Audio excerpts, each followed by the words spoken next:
the resource remix, becoming or building her empire, which we all are very familiar with. A lot of us have built an empire or built a business from the ground up and seen it flourish and sometimes seen it crumble and have to pick it back up, all the things, right?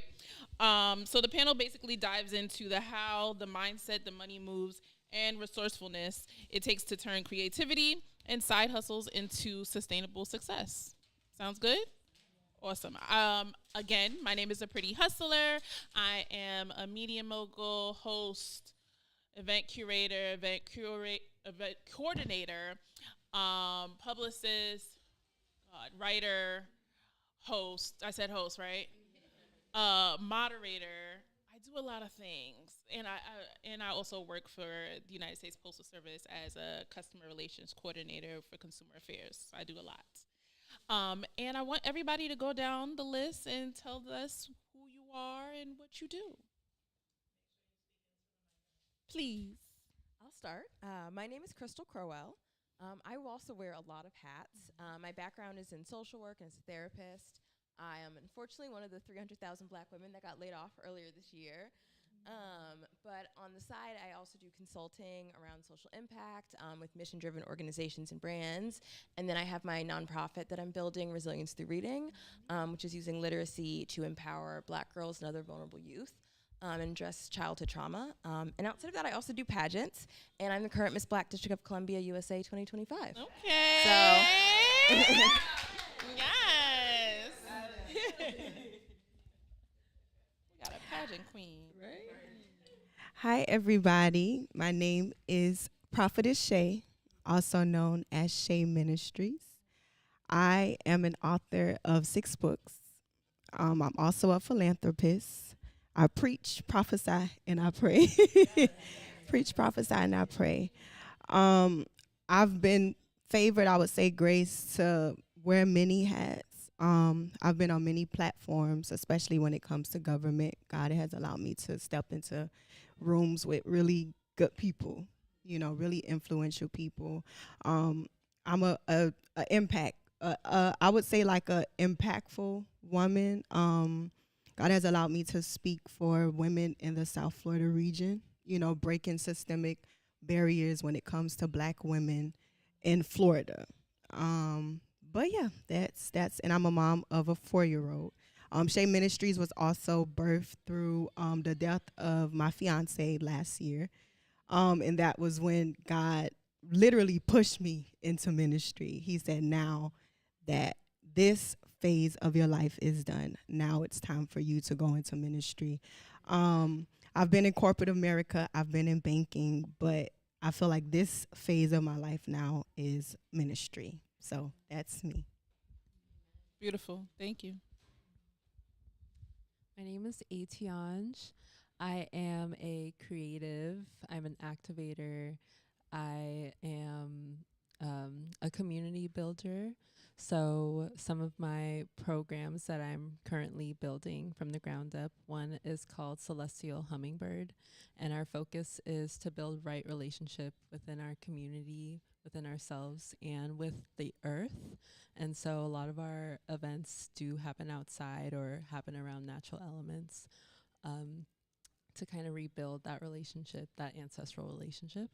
And then I have another program called Panther Strip, which is a movement program, and we focus on dance and moving the body, a lot of like Pilates, yoga. It's like a whole dance vibe. So we're focusing on empowerment. And then my main one-to-one work, client work, is really supporting women who are wanting to transform their pain into power. So we do focus a lot on coming into right relationship with our own power and working through self-abandonment and self-sabotage. So, yeah. Beautiful. Thank you. Thank you. Thank you, guys. That was so good to hear you guys. My name is Avery Watson. I am a CEO of Multi Artistry Entertainment. I'm a publicist, manager, creative director, dancer, and a new mother. So, and I I'm in a great space. I can say that now. My business is 15 years in the music business, entertainment, media, and having to wear many hats. I'm so thankful and grateful. Had the opportunity to work with amazing people in the industry, to A-list, to B-list, to D-list, to people that I built up. So that's a blessing. Outside of that, my main client right now is Young Blue, Blue Vandross on Instagram. I do have other clients that I represent with different labels, with Create Music Group, United Masters, etc. Currently just in a great space working with a nonprofit called Girlz Inc. of Westchester. So I'm working with Girlz Inc. and helping building young ladies become smart, bold, and strong. And that's a great thing for me as well, because I needed to tie my business to something that was a little bit more purposeful for the girls. Hence, this is for the girls. The same month that I'm working with that nonprofit, so I feel like it's aligning. Thank you, Dime. So yeah, Avery Watson, Avery Miss Artistry on Instagram. If you have a talent and you have a budget, I'm here for you. The emphasis on New the mother budget. life. I love that. Thank you, ladies. Thank you for introducing yourself. So we're just gonna start from the beginning, right? The journey. What did the early version of everyone's journey look like? Grind, hustle, tunnel vision, but not really purposeful, full of hyper enthusiasm to make it and to be that industry mogul, that entertainment mogul, you know, looking up to the amazing people such as the Yandy Smiths or the Mona Scotts or the different, you know, industry executives that I had a chance to see help build my character up. But that version is gone and dead. Like that's the slave mentality of the industry that keeps us down.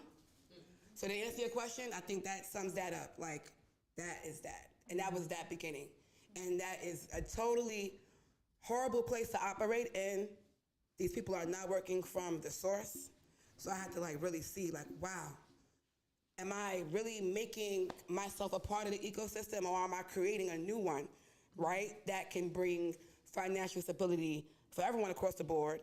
And do I want to continue like interning for people that aren't in a career track mindset for me? Like, am I getting someone that's going to genuinely say, hey, let me build this, some type of career-driven track to help build your business up or build you up? And no one was going to ever do that. I had to do it for myself or work hence at nonprofits that are doing that.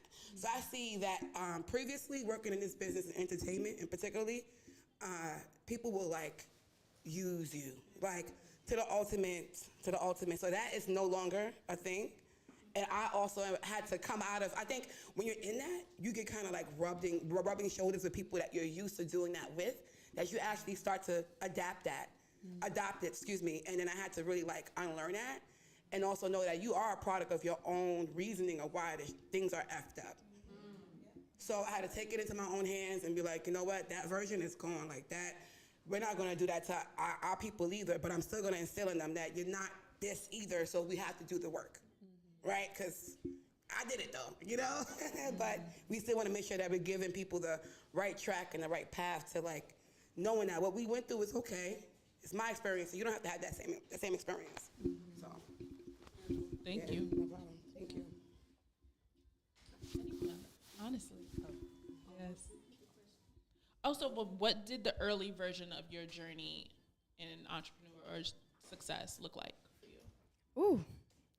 The early versions of my journey was very trying, very ugly, but beautiful at the same time. Ugly, but ugly, but beautiful. I would have never in a million years, like, you know, like God has a call on your life, but you like, I don't want that. I want to go in corporate America, you know, but to see the shift, like I'm thinking, okay, God, I'm gonna go into corporate America. I'm gonna go into banking. You know, I'm gonna go into tech. Maybe them doors were closed, shut, locked, threw away the key. And God like, no, I want you to go into ministry, you know? Like you're called to break those generational curses in your family, because many women in your family who did start out as as preachers, they didn't go as far as I want to take you. So for God to like shut every door, like even removing a relationship that I was in for like 6 years, that was all I knew. Yeah. So God like making that shift to where it's like, no, I'm calling you into ministry. It's like, bro, I don't want this. You know, I don't want it. Many people, they go after the platforms, they go after the pulpits. You get what I'm saying? But it's like there's a cost attached. You know, there's a heavy cost attached to it to bear God's name, to speak on behalf of Him. You know, it's a very hefty price to pay. So the early part of my journey was very ugly, but it's like the way that God switched everything around for me. Sometimes I'm looking at myself like, whoa, I don't even remember, you know, who I was. Yeah, and that's important though.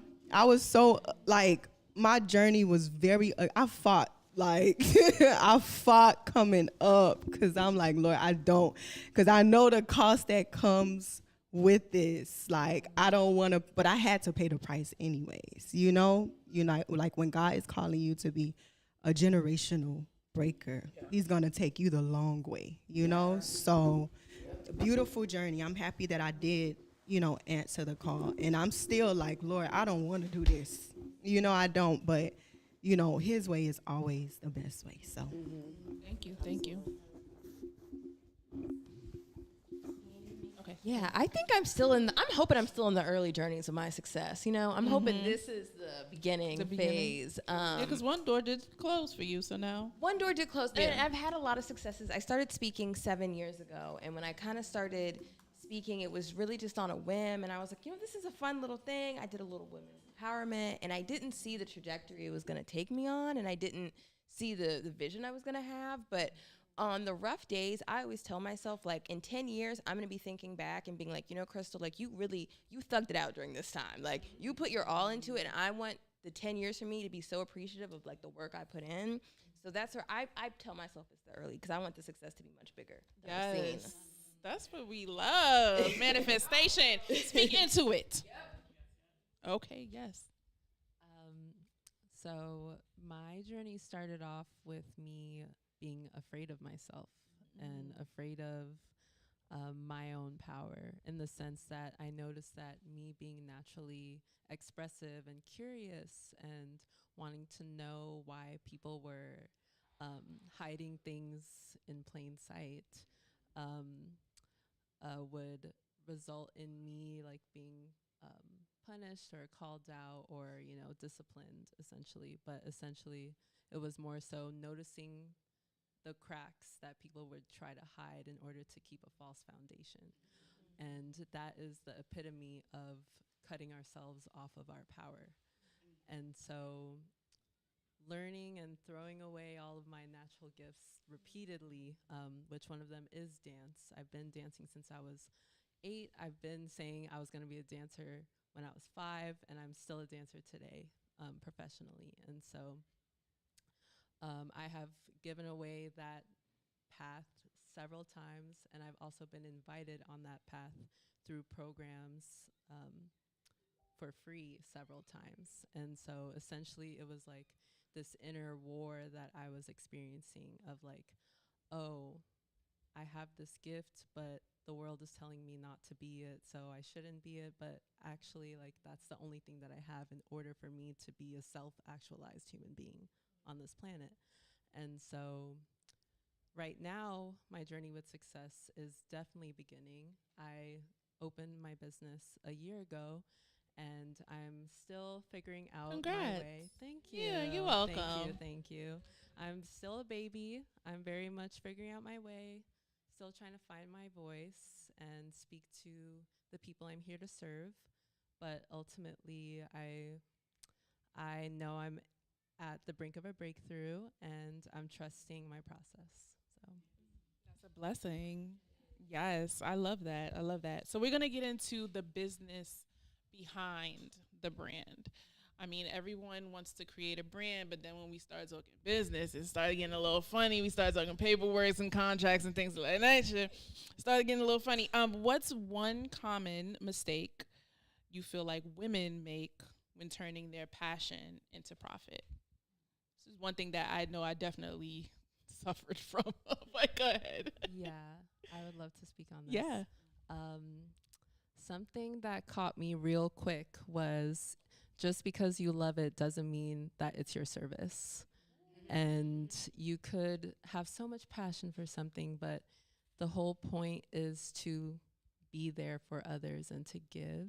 And you are giving in yourself to yourself as well. But sometimes what we're passionate about can just be for us. It doesn't necessarily have to be monetized or to become something or, to break through and be the biggest thing. So this is, for me at least, this is why I invested in a business strategist. And I also let God be at the lead of what I'm creating, because sometimes that's just, the passion is just the spark. And what really wants to come forth is still needing time to mature. So, Love that. Yes, ma'am. I would say know your process and run your own race. Stop looking at other people's race, because how you get clients or how you get leads might not be how the other person gets clients and how the other person gets leads. And like you said, being invited, I feel like for me, my first clients were people who were asking me to do things that I never put on a website, I never put in anywhere. But my homegirl, who's super successful, all of her clients come because she emails people 500 times a day. When I do that, not a single person emails me back. Right.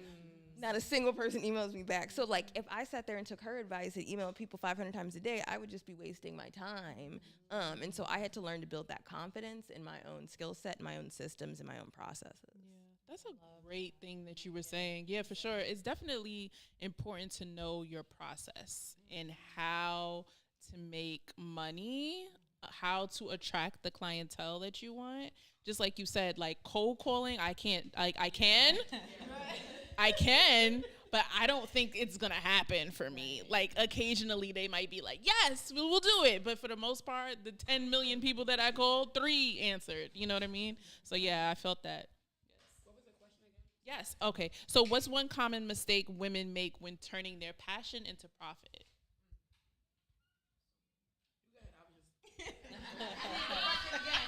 I thought she was ready. I'm like, Because I went through so much. I was about to say, at that, you should have that. But I went through so much that I just,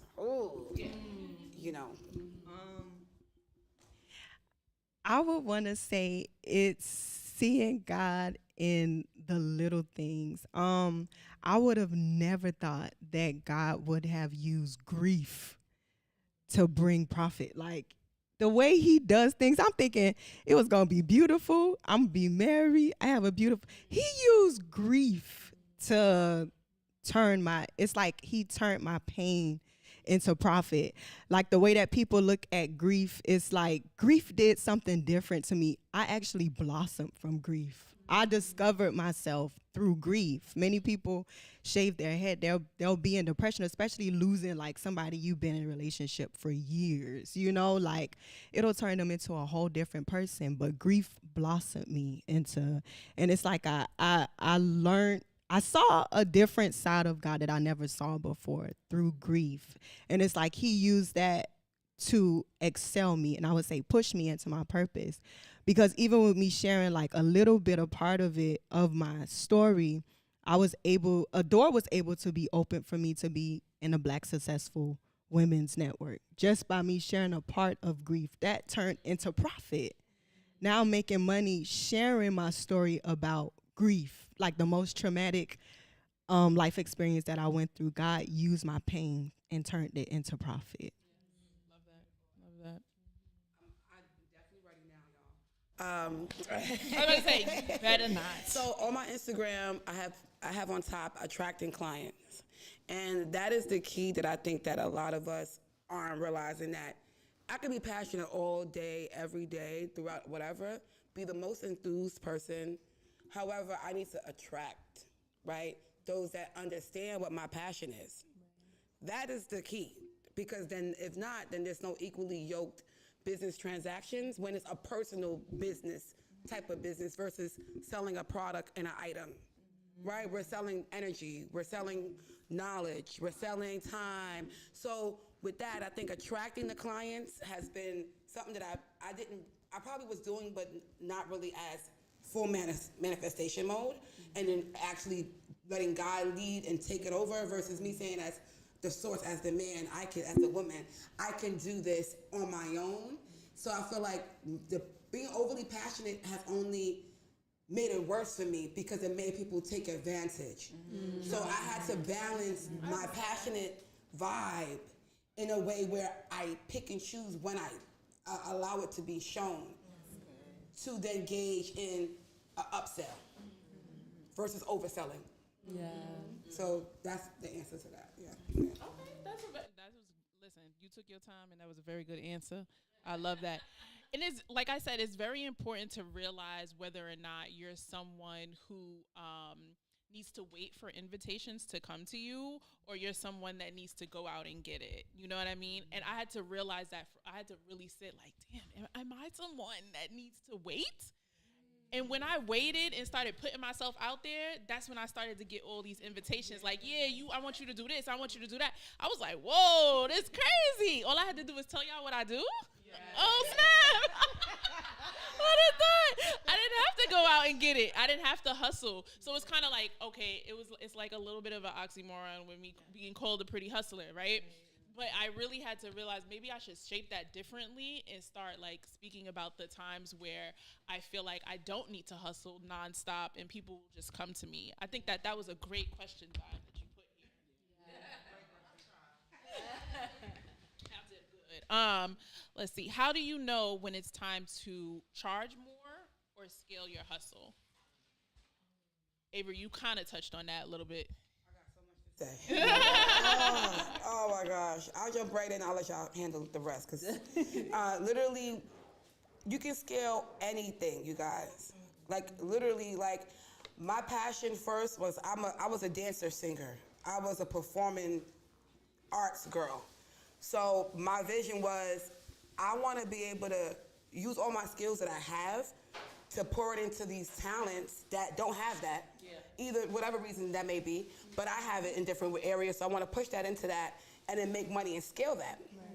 So then what happened is I was looking at, I think someone's mentioned here, the whole like corporate space.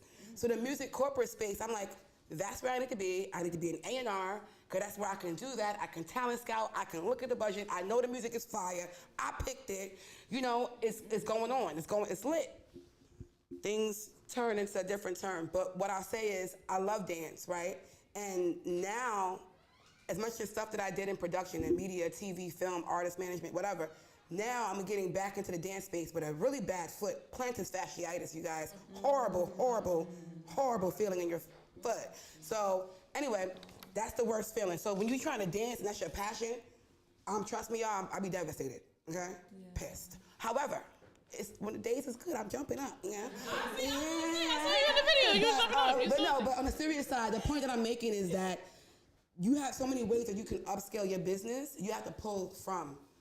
And when you're pulling from yourself in a different way, there's so many options. Like everyone here has so many different ways that they're pulling from to upscale different services in different ways. And we're all in different spaces. So I feel like taking the time for me, I took the time to take everything department by department of services. Okay, I did PR well, moving on. Marketing, doing that.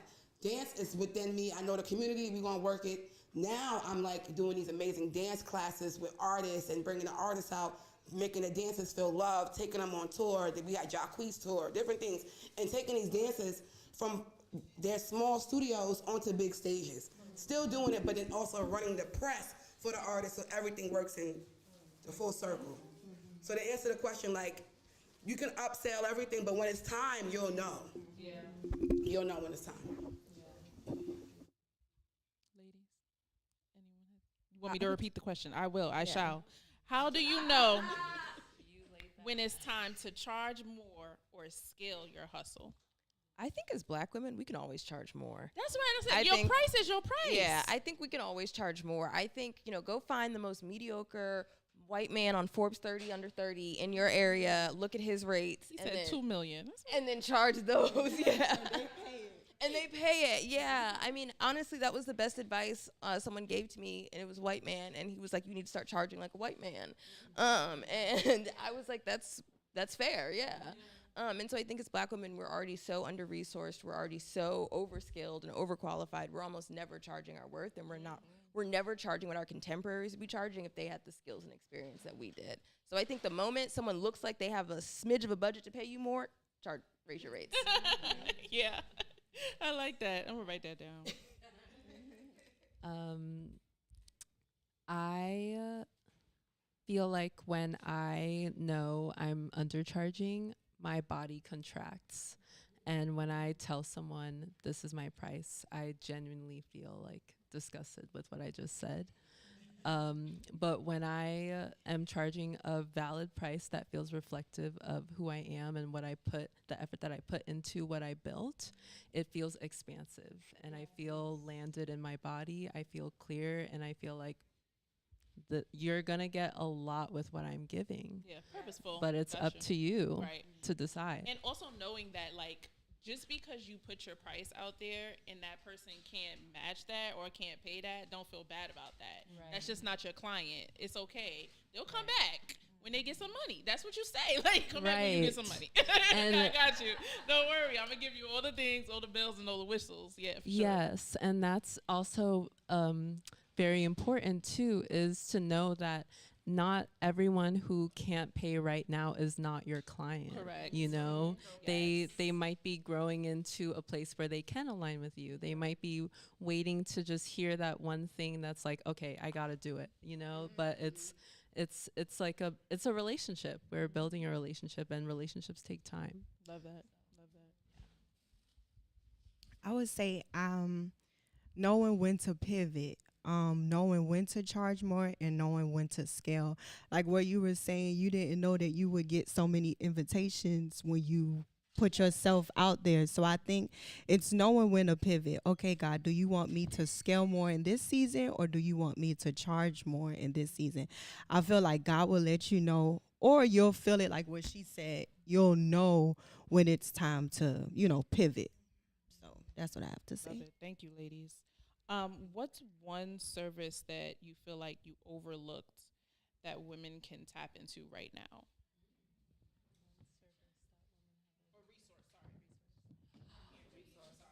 Grants. Grants. And this is coming from someone who has finally overcome asking for help and the fear of asking for help and things like that. Grants. That's it. I know she got it. Exactly. Period. Is there a specific grant? There actually is, and if anyone is open to receiving the link to apply the application, yes, I will send it. It's a micro grant. It's a $500 grant, but essentially it's for women in business who are needing resources to replenish themselves. So they they put it in their requirement. They're like, we want you to use it for wellness, for any business expenses. Like literally, if you want to get your nails done, if you want to go to the spa, if you need a massage, if you need to get your LLC, if you need like all of those things, that's what they're trying to give it out for. So love that. See, I will send it. Ask the follow-up question. Yes, indeed. I asked the question.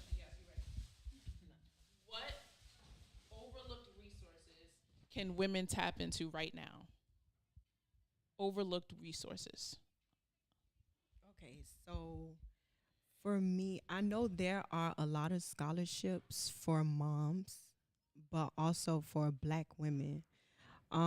They are handing out scholarships, especially if you want to pivot into the tech space. Oh, it's a lot of scholarships for moms and for Black women. Bank of America have scholarships as well. A lot of banks have scholarships for Black women. So that's a resource that I feel like a lot of women don't know about is scholarships. And you don't even have to pay it back. It's like a gift and it's completely free. If you, like I was saying, if you wanted to pivot into the tech space, you have the scholarship. It's called Scholarship for Moms, or tech, tech scholarship for moms, where they pay for the whole scholarship, and then you're able to go into the tech field, and they help you with job placement as well. So, and they help you with building up your resume. They'll do everything for you. You just apply for it. They paying you to learn. They pay you, I yes, like to to learn. get paid to learn. And you make money in tech. I feel like tech is now the new space everybody is wanting to enter into, because you can make a lot of money in the And tech there's different space. versions of tech. You don't gotta be yes. behind the computer trying to fix the computer. I think Yes. that's good. That's good. Mine would be the library. Yes, that's a great resource. And get a library card. Get a library card. You can, a lot of times the library will have passes for other free things in the community that they'll give out. I was able to cancel some of my news subscriptions I was paying for, because you can get them to the library for free.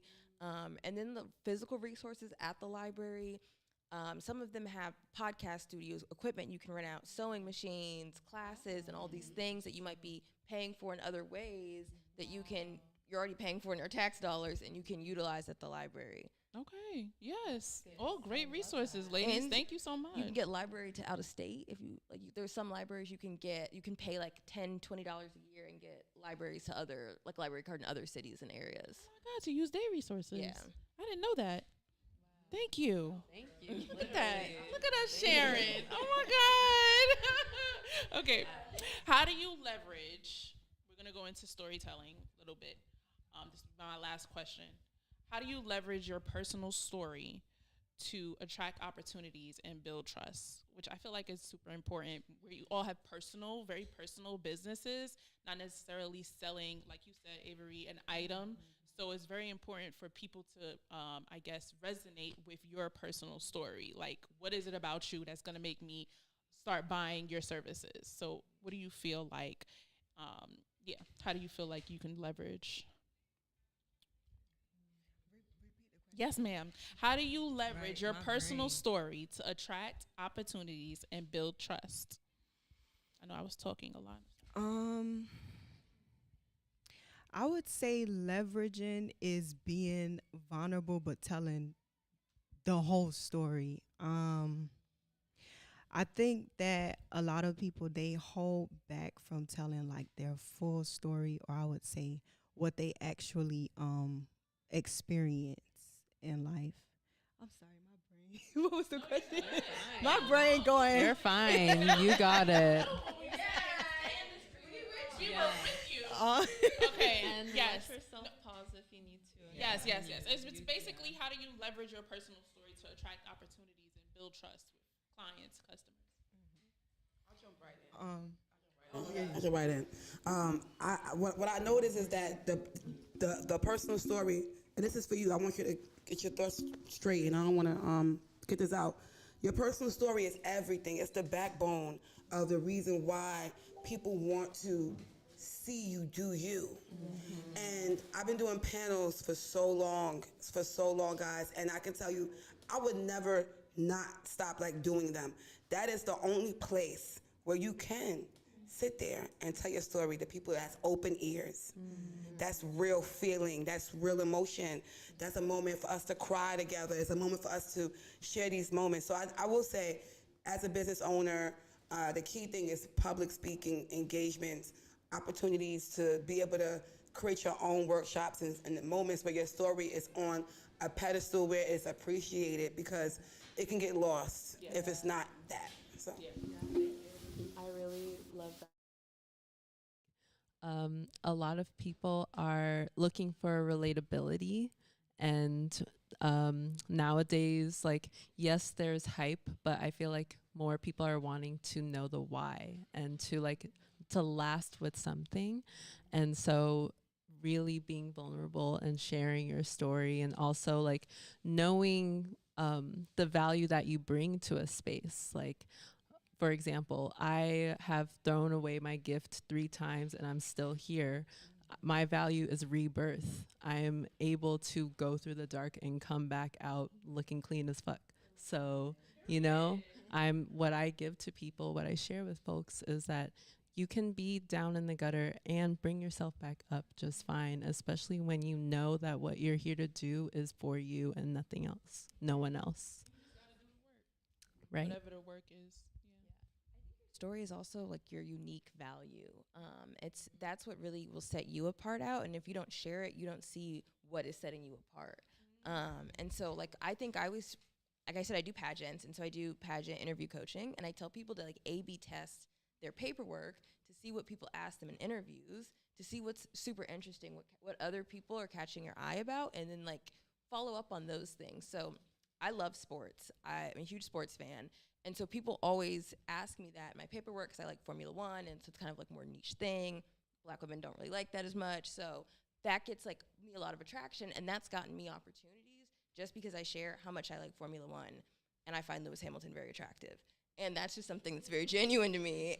And it's brought me money, though. And so, and I like astrology, and I incorporated that into my practice as a therapist, and that brought me opportunities, and that brought me guest lecturing opportunities because people aren't really talking about astrology in therapy. It's crazy to me. 'Cause it ties in. It ties in so perfectly, yeah. I'm so glad I found a therapist that uses astrology. Yes, Yeah. I had my groups. We had anger management. We had our Mars signs. We got to work on everything. How you gonna know? No, you're good. Go ahead. Yes, I mean, I even had a manager. She assigned clients to therapists based on people's astrology signs. As she should. As she should have. She was. How? How you gonna know? And I could tell with my clients, I was like, this makes sense. This is lining up, actually. I'm not gonna lie. I had to get rid of my therapist because she didn't do that. I'm gonna be honest, because I was like talking to her, and I don't know, it's like we didn't mesh. It didn't make sense. She was good, but it's like we were missing each other. But I definitely, I agree with you. That was good. Wow. I take your number. We just connected. All right, so I'm gonna wrap it up. Last but not least, give one piece of advice for women who's ready to start and not scared to fail. Make it 30 seconds or less. Try your best, ladies. I would say to step out. You'll never know what God wants to do unless you really step out. No more hiding in the shadows. No more saying, oh, they can go before me. No, we're going before them. Like, I feel like this is just a season where God is just doing so much. Like, he's bringing the ones who were hidden in the back. Like, he's bringing all of them to the forefront. And I believe, like, even with this space, like, I feel like we were the ones that were, like, overlooked. We were the ones that were hidden. And God is like, no, the ones that were at the top, is like God is bringing all of us to the top now. Like, this is our season to reign, to produce, and to bring other women, to the front as well. So it's like stepping out, like, God, you brought me into this space. Like, this not me. If it was up to us, we'll stay hidden, but God is like, no, this is the space that I want you, in. And you'll never know what he wants to do unless you take that first step with him, going. That's what my motto is. God, we doing this together. I'm not doing this by myself. Like, you send it, you got to go before me. You got to open the doors for me. So, yeah, it's taking that first step, because you never know how far God wants to take you. Like what she was saying, being connected to artists and stuff, and being in certain rooms. It's just that one door. Not every opportunity is about money. When God, it's one connection where God will do so much, so it's starting, allowing God to do what he needs to do, and you stepping out in faith. Thank you so much. Yeah, so what's one piece of advice that that you have for women who's ready to start but scared to fail? 30 seconds or less. Failure is the only way you'll ever learn what you're capable of. That's a period right there. I love that. Yes.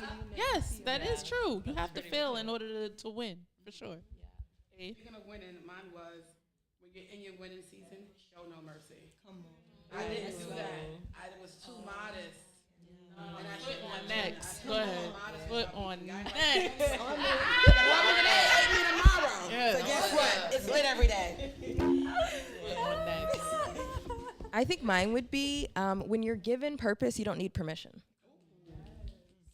God told me to do this. He told me. He told me today that this is the day. Thank you so much. Today is the ladies. day. Yeah. Wow. This was good. Yeah. Thank you, Dime. Thank you, Dime Life Pro. Thank you, Thank Dime. you. Yes. Thank you, New Heat Studios, and thank you to our lovely panelists. I thank you so much. Just shout out your social media really quick. Let everybody know where they can find you. So If you have. I'm on TikTok. I am Shay Ministries /coach. I am also on Facebook, Adorned Shay, which is CHEY. I'm on LinkedIn as well, Cheyenne Upson. I don't have an Instagram. My Instagram always get hacked. We working on that. But those are my social media platforms. So LinkedIn, Cheyenne Upson, TikTok, Shay Ministries, which is CHEY. Ministries /coach, and then Facebook, Adorned Shy, CHEY. Thank you. My Instagram is ETIVNGE. It's just my name, but the A in my name is a V. Yeah. And then in my bio, you'll find the pages for all of my other programs. Yeah. Thank you. It's my name is Avery again. Thank you guys. Thank you, Dom. Thank you everyone that shared your amazing stories. It's Avery at Avery Miss Artistry. The business profile is Multi Artistry ENT.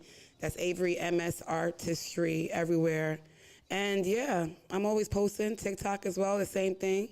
Threads. Oh my God, guys, y'all better jump on Threads. Yeah. If y'all need a Threads consultation, me and Exactly.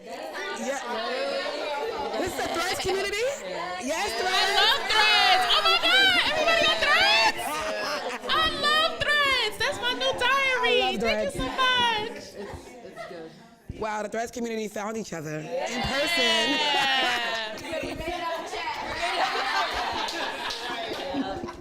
Yeah, I don't play about Threads. Right. On Instagram, I can be found at Crystal in Crowell, and then on LinkedIn, I'm Crystal Crowell. On TikTok, I think it's Crystal C Nicole, and then my website is imcrystalnicole.com. Thank you. Thank you. And again, my social media is I am the Pretty Hustler on Instagram and on TikTok as well. I think I am the Pretty Hustler, and I'm on Threads. And my business page is, I never shout that out the first time. That's crazy. Sorry. At Spillit ENT, SPILLIT ENT. Thank you so much. I appreciate you for having me. And I don't think people are giving you your props for like being steadfast on that. I see you. I can't be everywhere. I'm a new mom, but I see you. I'll give you grace because you're a new mommy. I like Yes, yes, and, please. And you moved back out here, so I appreciate you. Yeah, I definitely left. I had to come back.